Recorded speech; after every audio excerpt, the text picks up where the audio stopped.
ఒకటి వచనాన్ని చదువుకుందాము. యెహోవా యందు భయభక్తులు కలిగి నీ లోగిట నీ భార్య ఫలించు ద్రాక్షవల్లి వలె నుండును. నీ భోజనపు బల్ల చుట్టూ నీ పిల్లలు ఒలీవ మొక్కల వలె ఉంటారు. యెహోవా యందు భయభక్తులు గలవాడు ఇలాగు ఆశీర్వదింపబడును. సియోనులో నుండి యెహోవా నిన్ను ఆశీర్వదించును. నీ జీవిత కాలమంతా యెరూషలేమునకు క్షేమము కలుగుట చూచెదవు. నీ పిల్లల పిల్లలు నీవు చూచెదవు. ఇశ్రాయేలు మీద సమాధానముండును గాక. చదువుబడిన లేఖన భాగాన్ని మనం ధ్యానిస్తే, యెహోవా యందు భయభక్తులు కలిగినటువంటి వారు, ఆయన త్రోవల యందు నడుచు వారందరూ కూడా ధన్యులు. నెంబర్ 1, మొట్టమొదటి పాయింట్ ఏంటంటే, యెహోవా యందు భయభక్తులు కలిగి ఆయన త్రోవల యందు నడుచువారు ధన్యులుగా మార్చబడతారు. రెండవదిగా ఏంటంటే, నిశ్చయముగా వారి చేతుల కష్టార్జితాన్ని అనుభవిస్తారు. వారు ధన్యులుగా ఉంటారు, వారికి మేలు కలుగుతుంది. హల్లెలూయా. యెహోవా యందు భయభక్తులు కలిగిన ఏ కుటుంబమైనా సరే, భయభక్తులు కలిగి ఆయన త్రోవల యందు నడిచే వారందరూ కూడా ధన్యులుగా ఉంటారు. వారు చేసిన కష్టార్జితాన్ని అనుభవిస్తారు. అతను ధన్యుడుగా ఉంటాడు, అతనికి మేలు కలుగుతుంది. అయితే ఈ కుటుంబ వ్యవస్థ గురించి పరిశుద్ధాత్ముడు తన కష్టార్జితాన్ని అతడు నిశ్చయముగా అనుభవిస్తాడు. హల్లెలూయా. ఎప్పుడు తన చేతుల కష్టార్జితాన్ని అనుభవిస్తాడు అంటే, దేవుని యందు భయభక్తులు కలిగి ఆయన త్రోవల యందు నడిచినప్పుడే, అతడు ధన్యుడిగా మార్చబడినప్పుడే అతడు కష్టార్జితాన్ని అనుభవిస్తాడు, అతనికి మేలు కలుగుతుందని బైబిల్ చెప్తున్నటువంటి మాట. కుటుంబంలో ఉన్నటువంటి యజమానుడు ఎలాగుండాలి? జాగ్రత్తగా వినాలి. కుటుంబంలో ఉన్నటువంటి పురుషుడు ఎలాగ ఉండాలంటే, భయము భక్తి కలిగి ఉండాలి, ఆయన త్రోవల యందు నడవాలి. నాలుగవదిగా కష్టార్జితాన్ని అతడు అనుభవించాలి, అతనికి మేలు కలుగుతుంది, అతడు ధన్యుడిగా మార్చబడతాడు. కుటుంబంలో ఉన్న పురుషుడు ఈ లక్షణాలు కలిగి ఉండాలి. అయితే బైబిల్లో ఎవరు కలిగి ఉన్నారు? బైబిల్లో మనము చూస్తే, బూజు దేశమందు ఒక వ్యక్తి ఉన్నాడు. ఆ వ్యక్తి బూజు దేశములో అతనంత ఆస్తి కలిగినటువంటి వ్యక్తి కానీ, అతనంత ధనవంతుడిగా ఉన్న వ్యక్తి కానీ ఎవరు లేరని బైబిల్ చెప్తున్న మాట. ఒక దేశములోనే, ఏ దేశములో? ఒక దేశములో, మన భారతదేశంలో అత్యంత ధనవంతుడిగా ఉన్నటువంటి ఒక వ్యక్తి ఉన్నాడు. అతను ఎవరంటే ముఖేష్ అంబానీని మనం చూస్తాం. అయితే ఈ దేశంలో అతను ధనవంతుడిగా ఉన్నాడు. ఆ ఊజు దేశంలో కూడా ఒక వ్యక్తి ఉన్నాడు. ఆ వ్యక్తి కూడా చాలా ఆస్తిపరుడు, చాలా ధనవంతుడు అని అతని గురించి బైబిల్లో రాయబడి అన్నమాట.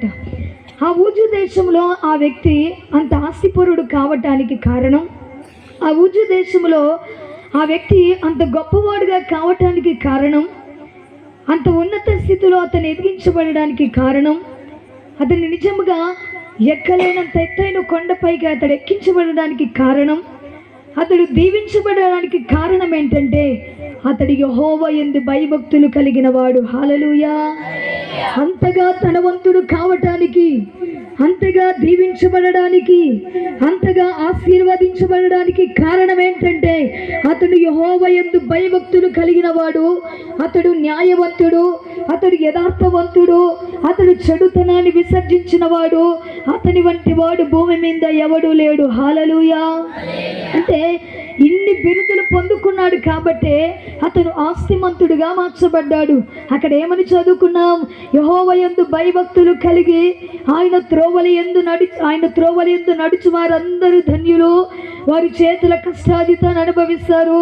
అతను ధన్యుడిగా ఉంటాడు, అతనికి మేలే కలుగుతుంది కానీ కీడు కలగదని బైబిల్ చెప్తున్నటువంటి మాట. అయితే ఈ ఊజు దేశంలో ఉన్నటువంటి ఈ వ్యక్తి ఆస్తిపరుడుగా కావటానికి, ధనవంతుడు కావటానికి, దీవించబడడానికి, ఒక ఉన్నత స్థితిలో ఉండడానికి, ఒక ధన్యుడిగా మార్చబడడానికి, అతడు మేలు అనుభవించడానికి కారణం ఏంటంటే, అతడు యెహోవా యందు భయభక్తులు కలిగినటువంటి వాడు, చెడు తనమును విసర్జించిన వాడు, యథార్థవంతుడు, న్యాయవంతుడుగా ఉన్నాడు. కాబట్టి భూమి మీద అతని వంటి వ్యక్తి ఎవరు లేరని సాక్ష్యం పొందాడు. కాబట్టి దేవుడు నిశ్చయముగా యోబు కష్టాజితాన్ని, యోబు చేతి పనిని దీవించాడని బైబిల్లో రాయబడిన మాట. హల్లెలూయా. నిశ్చయముగా నీ చేతుల కష్టాజితాన్ని అనుభవిస్తావు. యోబు ఏ కష్టమైతే చేశాడో, యోబు ఏ చేతి పని అయితే చేశాడో, ఆ చేతి పనిలోనంట అతడు దీవించబడాడే కానీ, చేతుల కష్టాజితాన్ని అనుభవించాడే కానీ అతను నాశనము చేసుకోలేదని, ఆ చేతుల కష్టాజితం పాడైపోలేదని, ఆ చేతుల కష్టాజితం అంతా కూడా లయమైపోయలేదని బైబిల్లో రాయబడలేదు. కానీ తన చేతి పనిని, ఏ పనినంట? చేతి పనినంటే చేతులతో చేసిన కష్టాజితమును అతను అనుభవించాడే కానీ అతడు పాడు చేసుకోలేదు. చేతి పనిని దేవుడు దీవించాడని బైబిల్ చెప్తున్న మాట. యోబు గ్రంథము 1వ అధ్యాయము 8వ వచనాన్ని చదవండి. యోబు గ్రంథం 1వ అధ్యాయం 8వ వచనం. అందుకు యెహోవా నీవు నా సేవకుడైన యోబు సంగతి ఆలోచించితివా? అతడు యథార్థవంతుడు, న్యాయవంతుడునై దేవుని యందు భయభక్తులు కలిగి చెడుతనమును అపవాది యోబు ఊరికే దేవుని యందు భయభక్తులు కలవాడాయన. అతనికి అతని ఇంటి వారికి కలిగిన సమస్తమునకును చుట్టూ కంచె వేసితివి కదా. నీవు అతని చేతి పనిని దీవించుట చేత అతని ఆస్తి దేశములో బహుగా విస్తరించి ఉన్నది. హల్లెలూయా. ఇతను ఒక కుటుంబములో ఉన్నటువంటి ఒక యజమానుడు. యోబు కుటుంబంలో ఒక పురుషుడుగా, యజమానుడుగా ఇతను పిలువబడ్డాడు. అయితే ఇతను భయభక్తులు కలిగినటువంటి వ్యక్తి, చెడుతనమును విసర్జించినటువంటి వ్యక్తి, న్యాయము కలిగి నడుచుకున్నటువంటి వ్యక్తి. ఇతను వంటి వాడు భూమి మీద ఎవరు లేరు. ఇతని ఇంటి చుట్టూ దేవుడు కంచె వేశాడంట. కంచె వేసేదే కాకుండా ఇతని చేతి పనిని దేవుడు దీవించాడు. ఊజు దేశములోనే ఒక ధన్యుడిగా మార్చబడ్డాడు. హల్లెలూయా. నిజముగా ఊజు దేశంలో ఒక ధన్యుడిగా మార్చబడ్డాడు. అందుకే యోబు భార్యతో ఒక మాట అంటాడు, ఆకాశమందున్న దేవుడు మనకు మేలే చేశాడు కానీ కీడు చేయలేదు. ఆకాశమందున్న దేవుడు మనల్ని గొప్పగా దీవించాడే కానీ మనల్ని నాశనము చేయలేదు అని యోబు తన మాటతో స్వయముగా చెప్పాడండి. నోటి మాట ద్వారా కూడా యోబు పాపము చేయలేదు. యోబు మేలే అనుభవించాడు కానీ కీడు అనుభవించలేదు. యోబు చేసిన కష్టాజితం ద్వారా దీవెన పొందుకున్నాడు కానీ శాపాన్ని పొందుకోలేదు. యెహోవా యందు భయభక్తులు కలిగి జీవించాడే కానీ భయభక్తులు లేకుండా తను జీవించలేదు.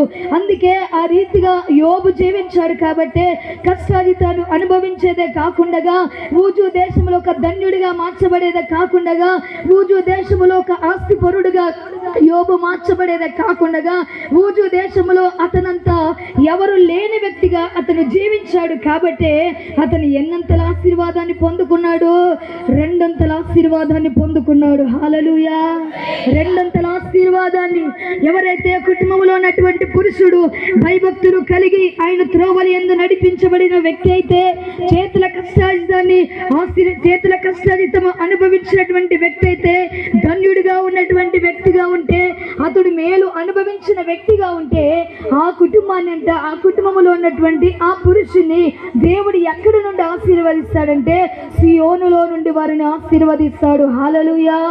సియోనులో నుండి ఆ వ్యక్తిని దేవుడు ఆశీర్వదిస్తాడని బైబిల్ చెప్తున్నటువంటి మాట. అందుకే యోబు అలా ఉన్నాడు కాబట్టి 2 ఆశీర్వాదాన్ని పొందుకున్నాడు. తన చేతుల కష్టాజితము దీవించబడినట్లుగా, అతడు ఒక ధన్యుడిగా మార్చబడినట్లుగా, దేవుడి ద్వారా మేలు పొందుకున్నటువంటి వ్యక్తిగా మనం పరిశుద్ధ గ్రంథములో మనము చూస్తున్నాం. అదే కాకుండానే బైబిల్లో దావీదు అనే వ్యక్తిని కూడా చూస్తాం. దావీదు దేవుని యందు భయభక్తులు కలిగినటువంటి వ్యక్తిగా మనము చూస్తాము.